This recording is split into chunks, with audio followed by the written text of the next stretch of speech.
好，开始了吗？好，各位弟兄姐妹平安。今天是2017年1月1号，祝大家新年恭喜。今天我要跟大家分享的是新年蒙福之道。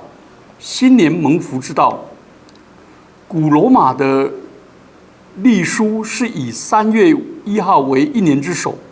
公元前46年，罗马的皇帝就定1月1号为年首。罗马帝国在这一天大肆庆祝，饮酒作乐，歌舞吵闹，诸多迷信。当时的教会为了免于这种邪俗的影响，就把元旦定为悔罪禁食祈祷的日子。圣奥古斯丁说：“让他们去送新年礼物吧，你们要施舍；让他们去宣嚷高唱吧，你们要打开心灵，接受上帝的话语；让他们跑到剧场去狂欢吧，你们要到教堂去；让他们喝醉酒吧，你们要禁食。”圣诞节照西方的传统是定在12月25号，那第8日刚好是新年的元旦1月1号。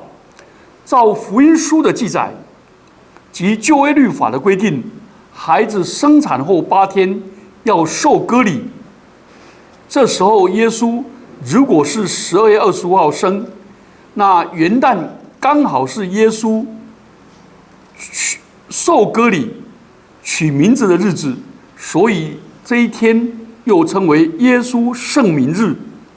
教会也用这一天向大家恭贺新年，祝大家在生活中充满着安宁、平安、喜乐，更充满着爱。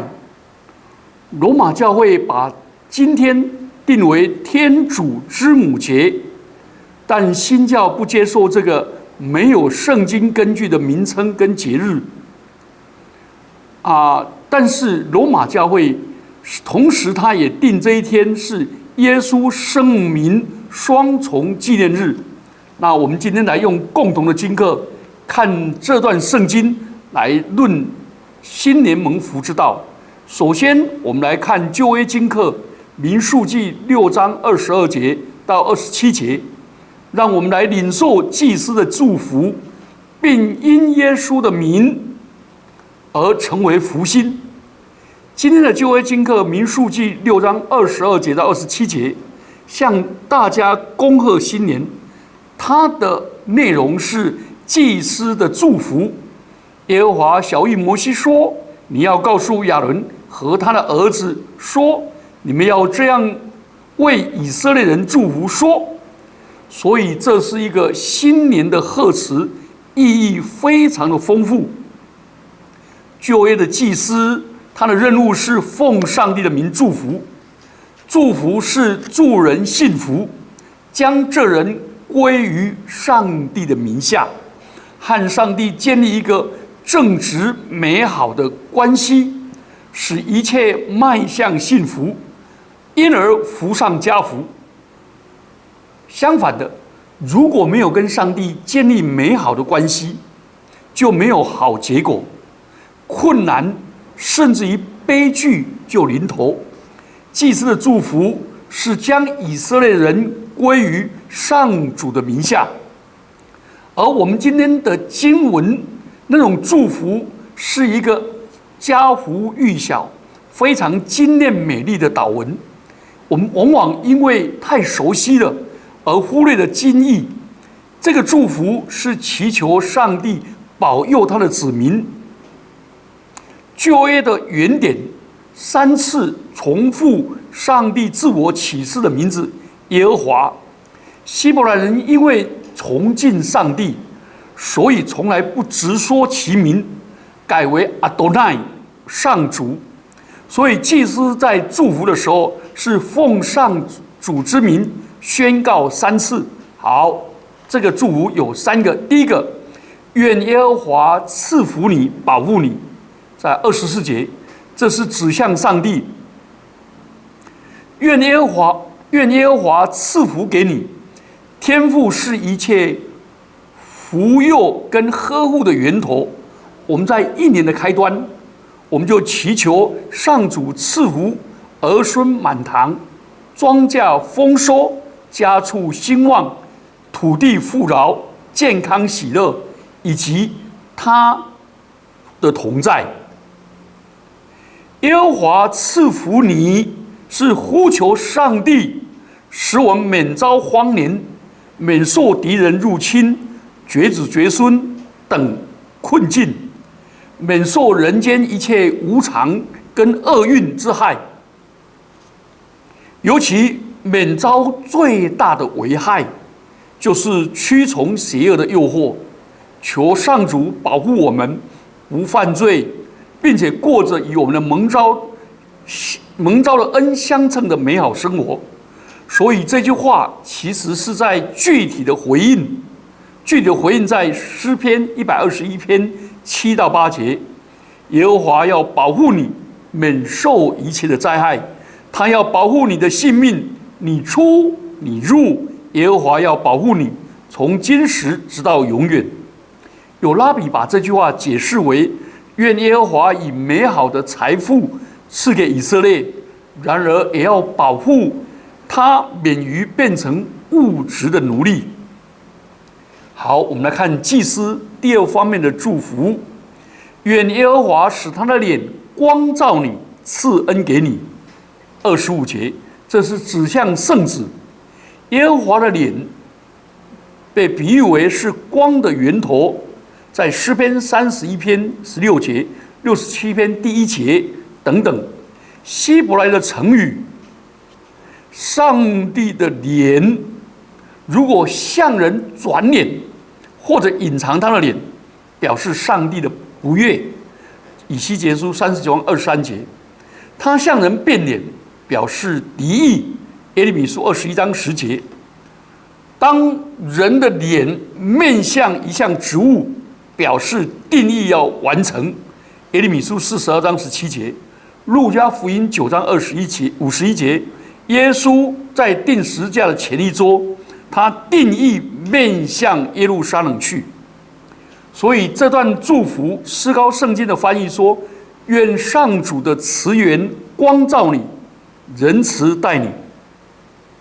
慈颜指的是上帝以道成肉身的耶稣出现在人间，他对小孩子、穷人、受苦的人、卑微的人，充满满的有恩典、有真理。他慷慨的教导真理，并且赐下恩泽。他慈颜的原意是微笑，所以上帝用他的笑脸光照你，就看待他，用笑脸来看待他的子民，就是他喜悦、施恩、慷慨。所以台语翻作永珠逼宽台力，比较合乎原文。赐下你人不应该得、不配得的慈爱，保证救他们脱离一切的仇敌、疾病跟罪孽，应允他们的祈祷，使他们能够幸福。好，祭司的祷告的第3方面是愿耶和华向你扬脸，赐恩给你，这是祈求圣灵。诗高圣经的译文说：愿耶和华转脸垂顾你，赐你平安。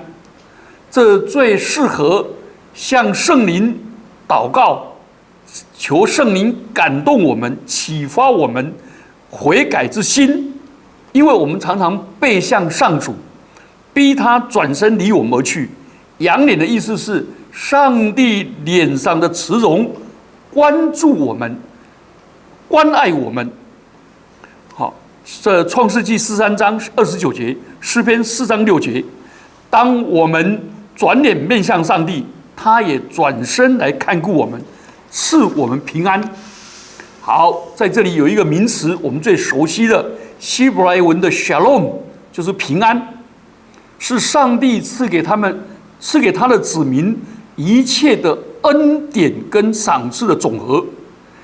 平安不只是制止外在的战争、人际的冲突跟自我的矛盾，也指向富足，是财务丰盛、经济繁荣、幸福健康得拯救，也指着 Shalom， 也指着友谊关系的美满，使我们生活在安宁喜悦当中，人与人之间彼此互助，实现我们的圣召。更深邃的意义是，当我们经历了灾难，生命恢复完美跟完整，产生内在的谦卑跟平稳。所以当我们祝福人说祝你 Shalom， 就是祝你领受上主的 Shalom， 达到最理想的境界。你在生活中转向上帝，并且遵行上帝的旨意，照着立约的价值跟应许生活。所以你 Shalom 意思就是你找到安身立命之道，心里平静安稳，脱离一切的焦躁不安、忧虑恐慌和不满足的欲求，使你内外和谐，人际和好，巩固情谊，使你整个团队中有共识，而且达到目标，而且一方面生活在当下，又迈向永生，就是活一天就做一天，做一天就乐一天，乐一天就准备移民到那一边。Shalom 这个字，在约翰福音里面，耶稣在世的最后一周，他有3次祝门徒 Shalom。约翰福音14章27节，耶稣说：“我留下平安给你们，我将我的平安赐给你们，我所赐的不像世人所赐的。”我将16章33节，耶稣说：“我将这些事告诉你们，是要叫你们在我里面有平安。”耶稣复活以后，站在门徒当中说：“愿你们平安。”约翰福音20章19节、21节跟26节，这是得胜生活的秘诀。所以加拉太书5章22节说：“平安是门徒的标志，是圣灵所结的果子之一。”我们讲完了这3个祝福，就是巴不得我们新年的时候领受这3个祝福。但是我们要讲第4个面向，上帝的圣名是一切福气的根源。摩西在诵读了这些祝福词以后，又加上上帝叮咛祭司的话说：“他们要如此奉我的名为以色列人祝福，我也要赐福给他们。”我们与上帝的关系是多么的重要！最大的赐福来自三一上帝。我们满怀喜悦的心来领受这个祝福，领受这个赐福，我们更要怀着满意的爱来顺从上帝爱的旨意，表明自己是真正属于上帝的名下。愿我们这新的一年都活出真正美好的幸福。诗高圣经的译文说：“这样，他们将以色列民归我名下，我必降福给他们。”所以在这里 ，bless 这个字，如照希伯来文只有一个字，英文也只有一个字，但中文就很讲究。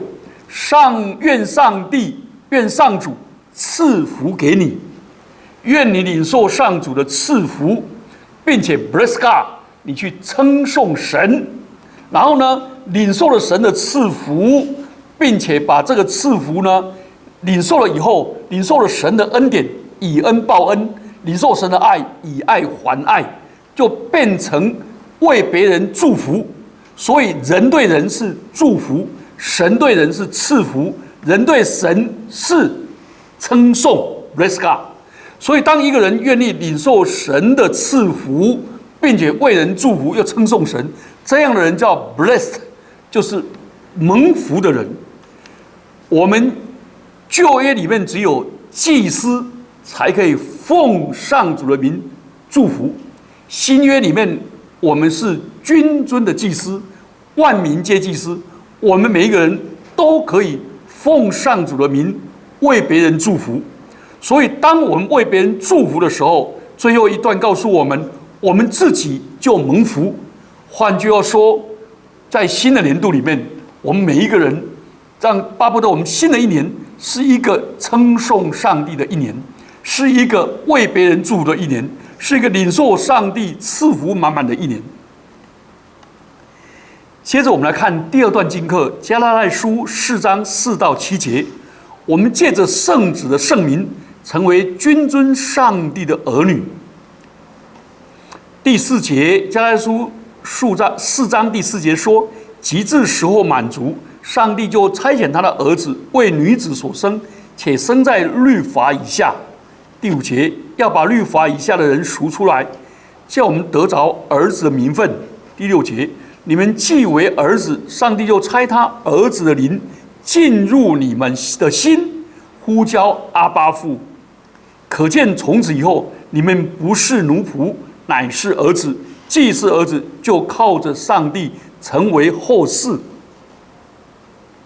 我们领受了旧约祭司的祝福，这个无限大的礼物是来自三一上帝。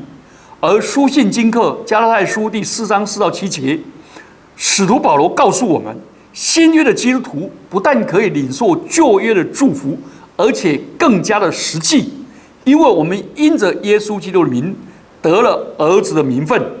首先，我们来看基督徒得儿子名分的客观事实。保罗在加拉太书第4章，他先讨论新旧约的分别，称新约为时机成熟了，好，就是时候满足了，也生于女子之下，跟生于女人跟生于律法之下，强调上帝的圣子降生为人的历史性。他说，及至时候满足了，上帝就差遣他的儿子为女子所生，且生在律法以下，要把律法以下的人赎出来，叫我们得儿子的名分。加拉太书第4章4到5节，圣保罗描述基督为女子所生，强调他完全的人性，也回应创世纪3章15节，那里说，我要叫你跟女人彼此为仇，你的后裔和女人的后裔也要彼此为仇。女人的后裔要伤你的头，你要伤她的脚跟。耶稣基督就是该节圣经所应许的女人的后裔，要击碎蛇的头。生在律法之下，是根据新约基督和律法有双重的关系。一方面，耶稣基督成全了律法；一方面，他所全律法，我要把律法以下的人赎出来，叫我们得儿子的名分，就是把我们这些从律法的咒诅中，因为我们不能完全的遵行律法而受咒诅，然后耶稣基督把我们这些受咒诅的人赎出来，要叫我们得儿子的名分，把我们收养成为上帝的儿女，超越了律法。好，第二方面，基督徒不但得了上帝儿女的身份，有客观的事实，也有主观的经历。第二部分，我们来看主观的经历。加拉太书第4章6到7节这样说：你们既为儿子，上帝就差他儿子的灵进入你们的心，呼叫阿爸父。可见从此以后，你们不是奴仆，乃是儿子。既为儿子，就靠着上帝成为后嗣。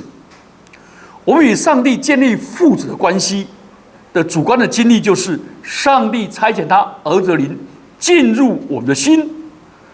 这个认养的动作，使我们成为上帝的儿女。罗马人要令你认养，需要有见证人。然后呢，这个见证人的角色在这里，就用圣灵来执行这个功能。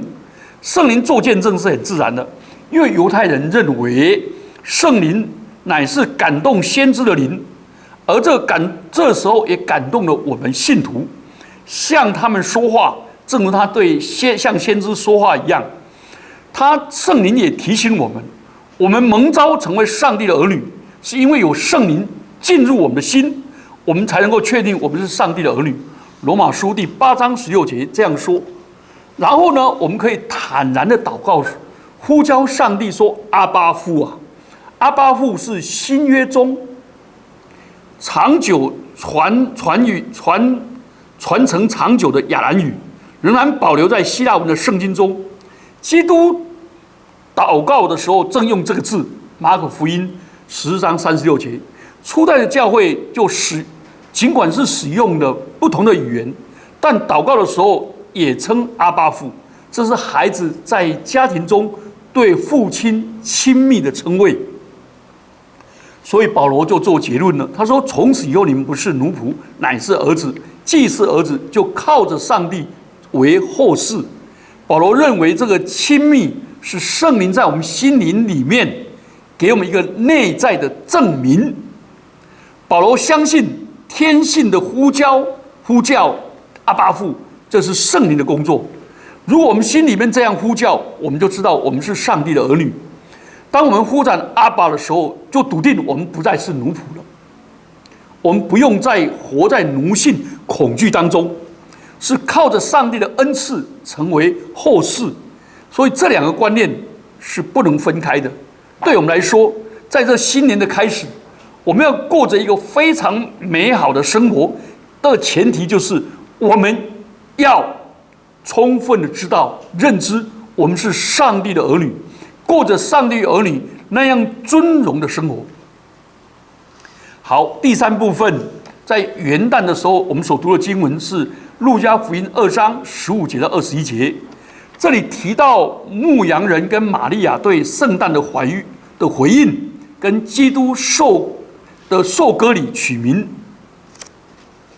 在元旦的礼拜中，教会也邀请会友一起来聆听路加福音2章16节到21节的圣诞故事。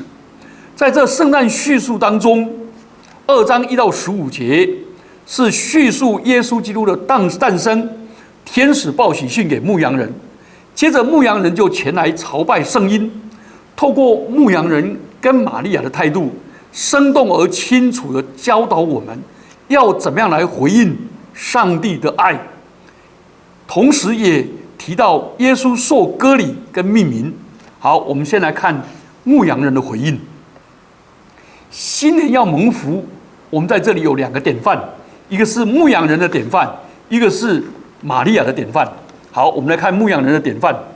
路加很生动的描述天使显现给牧羊人，报告一个惊天动地的信息：今天在大卫的城里为你们诞生了一位救主，就是主基督。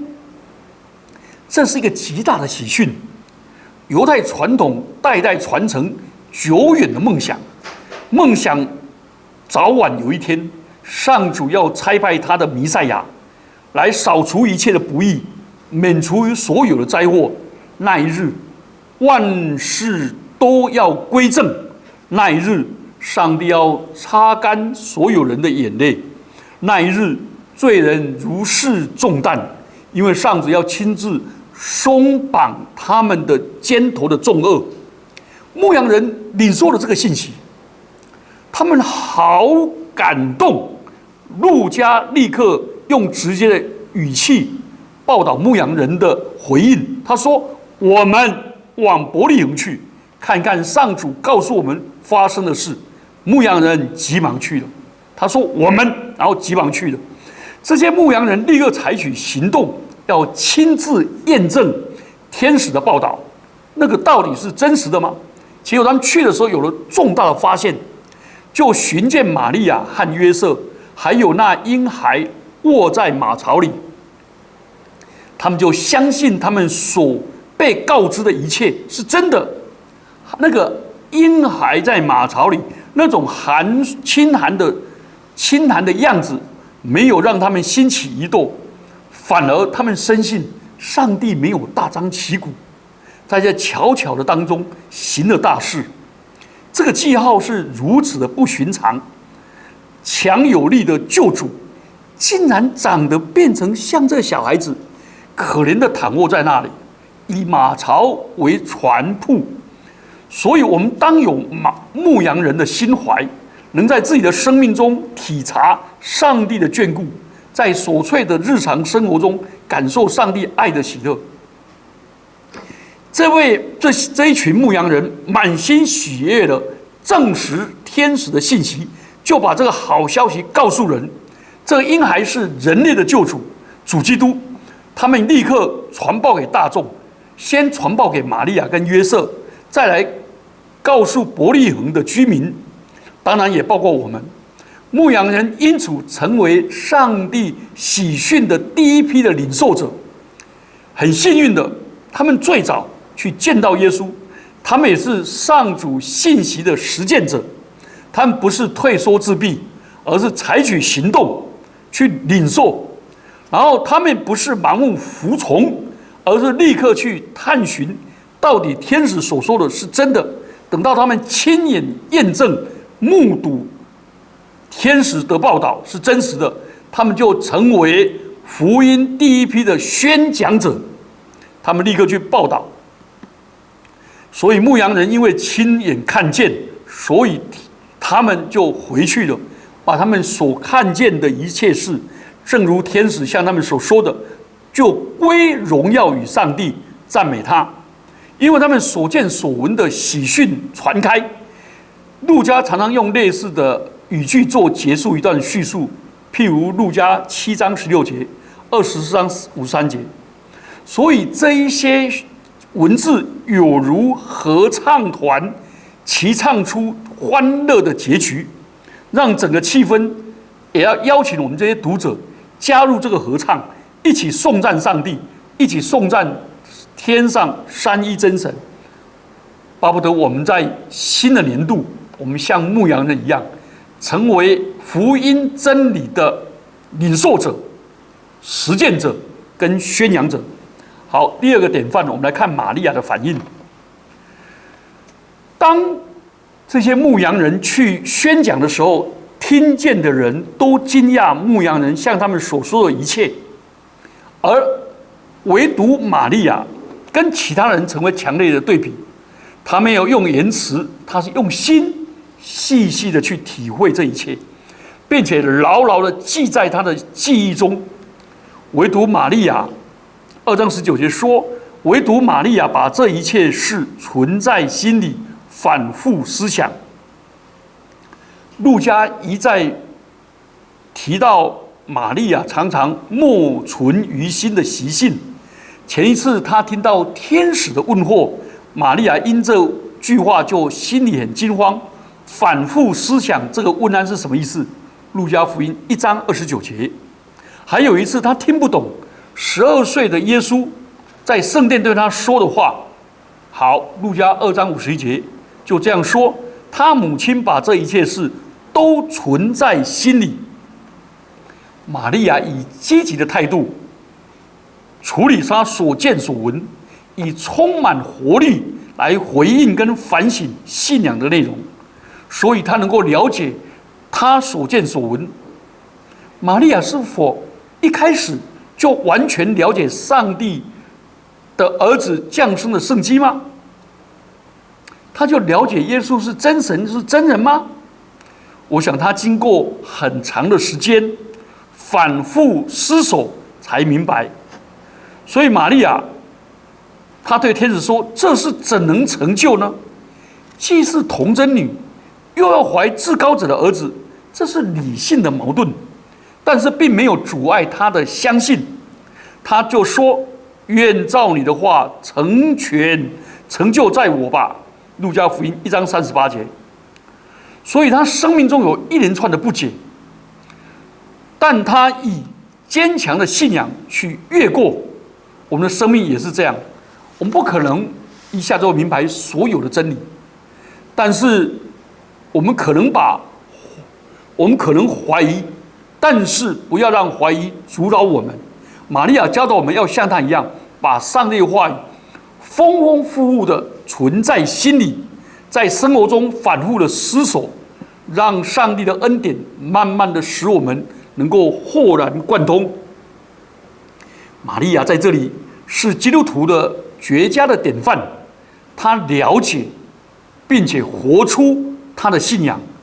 这他很像撒种比喻里面所提到的路加福音8章15节，那撒在好土里的种子，是指的那些以善良和诚实的心倾听的人，他们把这些话保存起来，以坚忍结出果实。